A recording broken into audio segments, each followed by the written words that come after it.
Breaking news. Posani కృష్ణమురళికి bail మంజూరైంది. ఓబుల్వారపల్లి పిఎస్లో పోసానిపై నమోదైన కేసులో కడప మొబైల్ కోర్టు బెయిల్ మంజూరు చేసింది.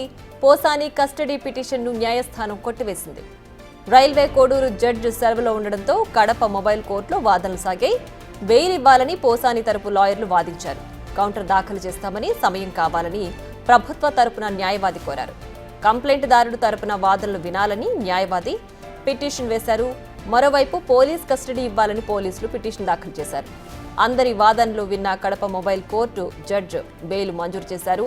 అయితే నర్సరావుపేట, ఆదోని కోర్టులోనూ బెయిల్ వస్తేనే పోసాని బయటకొచ్చే అవకాశం ఉంటుంది.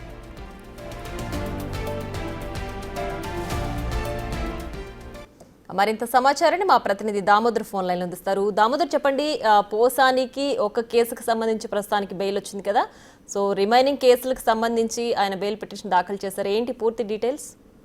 ప్రియా, అన్నమయ్య జిల్లా ఓబుల్వారపల్లి పోలీస్ స్టేషన్ లో ఏదైతే పవన్ కళ్యాణ్ తో పాటు తెలుగుదేశం పార్టీ అధ్యక్షుడు సీఎం చంద్రబాబు నాయుడు, నారా లోకేష్ దూషించిన కేసులో జనసేన నాయకుడు మనీ పెట్టిన కేసుకు సంబంధించి రైల్వే కోడూరు కోర్టు మెజిస్ట్రేట్ సెలవులో ఉన్నందువల్ల కడప మొబైల్ కోర్టులో వాదనలు జరిగాయి. ఈ వాదనలో 2 సార్లు వాయిదా పడ్డ తర్వాత ఎట్టకేలకు ఈ రోజు అతనికి బెయిల్ మంజూరు చేశారు పోసాని కృష్ణమురళికి. అయితే 26వ తేదీ నుంచి 26వ తేదీ ఆయన అరెస్ట్ చేసిన తర్వాత railway Koduru junior civil judge ఆయనకు 14 రోజుల రిమాండ్ విధించారు. ఏదైతే పోసాని కృష్ణమురళి తరఫున సీనియర్ న్యాయవాది పొన్నవోలు సుధాకర్ రెడ్డి ఈ రోజు కూడా కోర్టులో తన వాదనలు వినిపించిన పరిస్థితి. మరోవైపు కస్టడీ పిటిషన్ వేశారు ఓబుల్వారపల్లి పోలీసులు. దాన్ని డిస్మిస్ చేసింది కోర్టు. దీంతో పాటు ఆయనకు ఆదోని, నర్సరావుపేట పోలీస్ స్టేషన్స్ ఏదైతే న్యాయస్థానాల్లో కూడా బెయిల్ రావాల్సి ఉంది. దానివల్ల ఆయన ఇక్కడ బెయిల్ వచ్చినప్పటికీ విడుదల చేసే అవకాశం ఉన్నదని తెలుస్తుంది. కాకపోతే హైకోర్టులో కొంత ఊరట లభించినప్పటికీ మిగతా కేసుల్లో చర్య తీసుకోకూడదని, మొత్తం మీద చూస్తే మరికొంతకాలం పాటు పోసాని కృష్ణమురళి జైల్లోనే ఉండాల్సిన పరిస్థితి. ప్రస్తుతం ఆయన ఆదోని జైల్లో ఉన్నారు. దీంతో పాటు పీటీ వారెంట్ తీసుకొని రావడానికి అనంతపురము, అదేవిధంగా మిగతా 6 చోట్ల నుంచి పీటీ వారెంట్ కోసం ప్రయత్నాలు చేసినప్పటికీ ఏదైతే హైకోర్టు ఆదేశాల మేరకు అది తాత్కాలికంగా ఆగిపోయిన పరిస్థితి.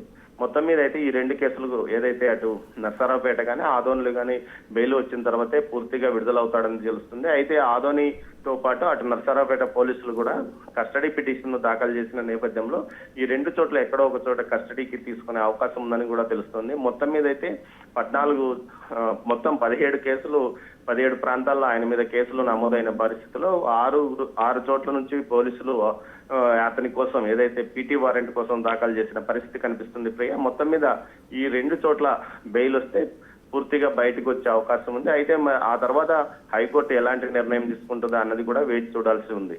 Right Damodar, thanks for the updates.